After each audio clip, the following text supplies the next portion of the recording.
Sebagai salah satu upaya melestarikan sumber-sumber air agar bermanfaat untuk masyarakat sekitar, dan juga merupakan bagian dari program CSR, PT Tirta Fresindo Jaya menggelar kegiatan Gerakan Tanam Pohon Nusantara. Kegiatan ini pun bekerjasama dengan Dinas Lingkungan Hidup Kota Prabu Mulih dan Kelurahan Karangraja Kota Prabu Mulih.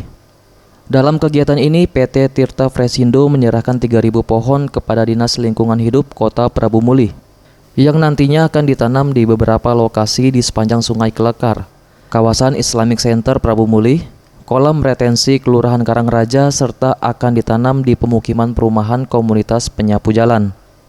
Silvianto Kusumo Lenggono selaku Factory Manager PT Tirta Fresindo Jaya, Mayora Group Plan Banyuasin mengatakan, kegiatan ini sudah kelima kali dilakukan oleh PT Tirta Fresindo Jaya dan juga kegiatan ini diharapkan ke depan akan terus berlanjut. Serta penanaman pohon ini sangat berkontribusi dalam menjaga siklus air melalui akar pohon. Untuk kedepannya kita akan pasti dengan ini akan melakukan penanaman pohon ini pasti akan rutin. Jadi selain kita menanam pohon juga artinya kita juga harus bertanggung jawab untuk merawatnya juga.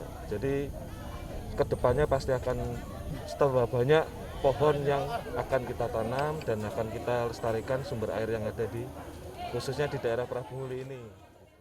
Sementara itu, Kepala Dinas DLH Prabu Mulih Dwi Koryana mengatakan, jenis-jenis pohon yang ditanam yakni mahoni dan akasia, serta pohon buah jeruk, alpukat, kelengkeng, dan mangga.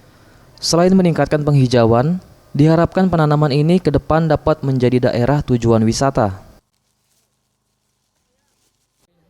Jadi saya cerita sedikit, ini sudah kelima kali dari PT Mayora Group. Jadi hari ini menanamnya 500 di wilayah sini, yang akan 500 akan di bantaran sungai.